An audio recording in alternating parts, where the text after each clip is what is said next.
Bismillahirrahmanirrahim. Assalamualaikum warahmatullahi wabarakatuh. Perkenalkan, nama saya Latifatul Nuruliyah dengan NPM 2301012015. Saya dari jurusan Pendidikan Agama Islam. Saya di sini akan mempresentasikan hasil pengerjaan saya dari MK Tafsir dengan tema 60, yaitu temanya itu ayat-ayat tentang hubungan antar agama. Langsung saja, ada beberapa prinsip. Yang prinsip pertama itu ada pengakuan kemajemukan. Islam itu mengakui keberagamaan agama Islam, suku dan bangsa sebagai ketetapan Allah, sunatullah. Nah, jadi Islam itu mengakui keberagaman agama, suku, bangsa, dan sebagai ketetapan Allah. Nah, dijelaskan Quran Surat Al-Hujurat ayat 13 dan Quran Surat Al-Ma'idah ayat 48 menegaskan bahwa perbedaan adalah kehendak Allah agar manusia itu saling mengenal.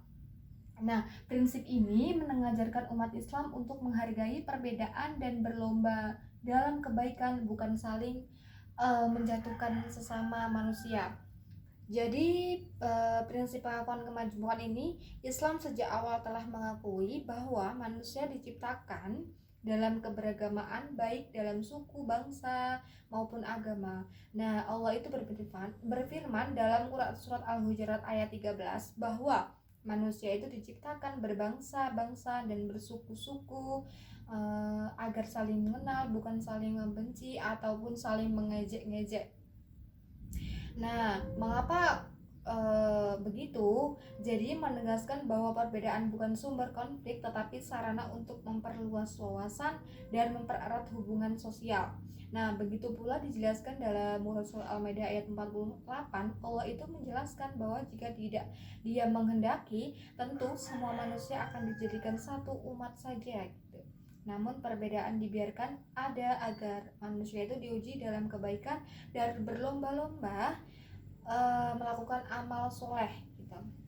Nah, artinya itu pluralitas adalah sunatullah, ketetapan Tuhan gitu ya, yang tidak bisa dihapuskan. Maka tugas manusia adalah mengelola perbedaan dengan saling menghormati dan bekerja sama dalam hal-hal yang membawa kemaslahatan gitu.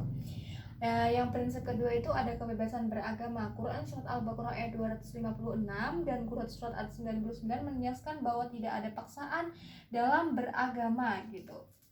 Jadi dalam umat Islam itu tidak ada paksaan untuk masuk ke dalam agama Islam gitu. Jadi semua agama itu boleh ke dalam agama Islam tanpa adanya paksaan gitu.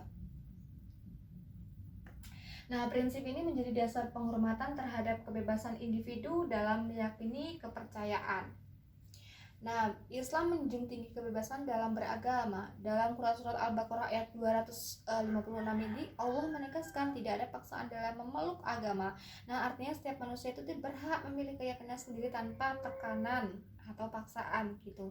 Nah, keimanan sejati harus dari lahir keyakinan hati yang tulus, bukan karena keterpaksaan gitu. Nah, begitu juga dalam Quran Surat Yunus ayat 99 itu Allah menegur Nabi Muhammad SAW, apakah engkau akan memaksa manusia agar mereka menjadi orang beriman semuanya? Nah, ayat ini menegaskan bahwa bahkan Nabi pun tidak boleh memaksakan keimanan kepada orang lain. Nah, Islam itu menghargai kebebasan individu untuk memilih karena hidayahnya hanya datang dari Allah Subhanahu wa taala. Nah, prinsip ini menjadi dasar toleransi. Seorang muslim tidak boleh menindas, menghina atau merendahkan pemeluk agama lain atau agama yang lainnya gitu, karena tidak setiap orang itu berhak menjalankan agamanya dengan damai, tentram gitu, dan tidak saling mengejek-ngejek atau bentrok gitu. Jadi harus melindungi agama masing-masing gitu. Prinsip yang ketiga itu ada keadilan dan berbuat baik. Nah, Quran Surat Al-Mumtahanah ayat 8-9 itu memerintahkan umat Islam untuk berbuat baik dan berlaku adil kepada non-muslim yang hidup damai. Allah mencintai orang-orang yang adil. Islam melarang permusuhan kecuali kepada orang yang melindas dan memerangi umat Islam. Nah, prinsip ketiga ini Jelaskan Islam tidak membatasi kebaikan hanya untuk sesama muslim. Dalam Quran Surat Al-Mumtahanah ayat 8-9 Allah menjelaskan bahwa umat Islam diperintahkan berbuat adil kepada orang-orang non-muslim yang hidup damai dan tidak memerangi kaum muslim. Nah, Allah itu menyukai orang-orang yang berlaku adil karena keadilan adalah universal yang menjadi dasar hubungan sosial. Dalam konteks antar agama berarti memperlakukan semua pihak dengan hormat dan tidak diskriminatif baik dalam kehidupan sosial, hukum maupun kerjasama masyarakat. Namun Islam itu menolak permusuhan terhadap pihak yang menindas atau menghalangi kebebasan beragama. Nah, kenapa kok begitu? Nah, justru menunjukkan keseimbangan antara sikap toleransi dan ketegasan dalam mempertahankan prinsip gitu. Lanjut, prinsip yang keempat itu ada dialog dengan cara terbaik. Nah, Quran Surat Al-Ankabut ayat 46 dan Quran Surat An-Nahl ayat 125 mengajarkan pentingnya berdialog dengan cara terbaik. Mujadalah billati hiya ahsan. Nah, tujuannya itu dialog bukan untuk menang, tapi untuk saling memahami satu sama lain gitu. Islam mengajarkan berdiskusi dengan hikmah, bahasa santun, dan mencari titik temu. Jadi prinsip keenam itu menjelaskan dialog antar agama adalah sarana penting untuk membangun saling pengertian. Dalam Quran saya tadi sudah menjelaskan dalam Quran Surat Al-Ankabut ayat 46 Allah itu berfirman agar kaum muslim berdialog dengan ahli kitab dengan cara yang paling baik kecuali terhadap orang-orang yang zalim di antara mereka. Nah, dialog bukan untuk saling mengalahkan tapi juga mencari titik temu untuk memperkuat nilai-nilai bersama seperti keadilan, kasih sayang, dan kebenaran. Begitu juga dijelaskan dalam surat An-Nahl ayat 125 itu Allah juga menegaskan agar dakwah dilakukan dengan hikmah dan nasihat yang baik. Nah, artinya itu dalam berdiskusi dengan penganut agama lain, umat Islam harus menggunakan kata-kata sopan, santun, lembut, dan logis. Nah, dialog bukan ajang debat kusir, melainkan upaya membangun harmonisasi sosial berdasarkan saling pengertian gitu ya. Lanjut, analisis yang ayat 1 itu Quran Surat Al-Kafirun ayat 1-6. Surat Al-Kafirun menegaskan batas tegas dalam kaidah. Nah, untukmu agamamu dan untukku agamaku. Sikap toleransi yang dihormati perbedaan keyakinan tanpa mencampurkan ibadah. Nah, Islam ini menolak kompromi dalam akidah tetapi tetap membuka ruang untuk hubungan sosial yang damai. Jadi dijelaskan dalam Quran Surat Al-Kafirun ayat 1-6 itu menegaskan prinsip toleransi agama. Nah, terhadap perbedaan keyakinan tanpa mencampur adukan ajaran gitu. Islam mengajarkan agar kita tetap teguh pada iman tetapi tetap menghormati orang lain yang berbeda agama. Nah, artinya setiap toleransi bukan berarti mencampur adukan ajaran agama, tetapi menghormati hak orang lain beribadah sesuai kepercayaannya masing-masing. Lanjut, yang selanjutnya ada analisis ayat yang kedua itu Quran Surat Al-Imran ayat 3 ayat 64 gitu. Ayat ini mengajarkan ajakan dialog menuju kalimatin sawa, titik yang artinya itu titik temu antara umat beragama. Nah, Nabi Muhammad ini menggunakan ayat ini di dalam diplomasi dan dialog antar agama. Prinsipnya tuh berdialog di atas kesamaan nilai seperti keesaan Tuhan sebelum membahas perbedaan.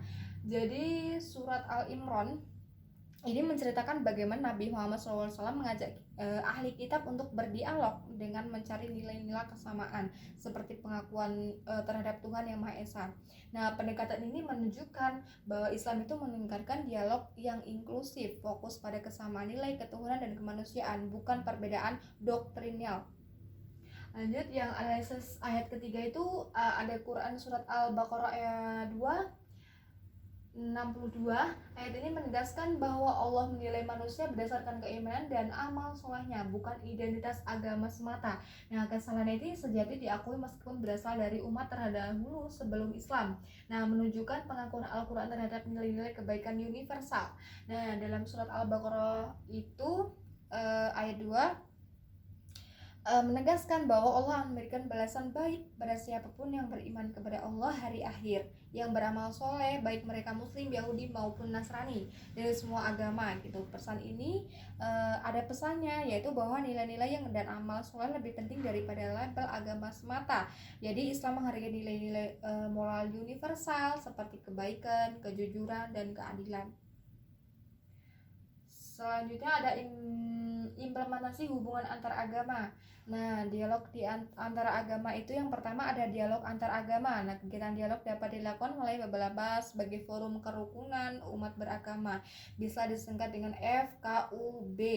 Forum ini berfungsi memperkuat saling pengertian, menghindari prasangka serta mendorong kerja saling sama lintas agama. Jadi dialog membantu masyarakat memahami perbedaan dengan cara yang konstruksi, bukan konflik gitu. Yang kedua ada kerjasama sosial dan kemanusiaan. Nah, nilai kemanusiaan bersifat universal. Umat beragama dapat bekerja dalam kegiatan sosial seperti membantu korban bencana, membangun fasilitas umum, mengadakan kegiatan kerja bakti sosial. Nah, yang ketiga itu menjaga keutuhan NKRI. Nah, Indonesia itu dikenal sebagai negara yang majemuk dengan berbagai agama budaya untuk menjaga keutuhan NKRI, yaitu memahami dan mengamalkan ajaran agama secara seimbang, tidak ekstrim kanan maupun kiri gitu. Nah, moderasi beragama sesuai dengan nilai Pancasila dan semboyan Bhinneka Tunggal Ika. Nah, semboyan Indonesia itu Bhinneka Tunggal Ika, ya, burung Garuda, yang menekankan persatuan dalam keberagaman. Nah, baik dari yang saya jelaskan tadi, kesimpulannya yaitu hubungan antar agama dalam Islam bukan hanya soal toleransi, tapi juga pengakuan terhadap keberagaman sebagai kehendak Allah Subhanahu wa taala, penghormatan terhadap kebebasan beragama, dan ajakan untuk membangun masyarakat yang adil dan damai melalui dialog, kerjasama, dan moderasi beragama. Nah, umat Islam dapat menjadi pelopor kerukunan di tengah masyarakat plural. Sekian presentasi dari saya akhiri. Assalamualaikum warahmatullahi wabarakatuh.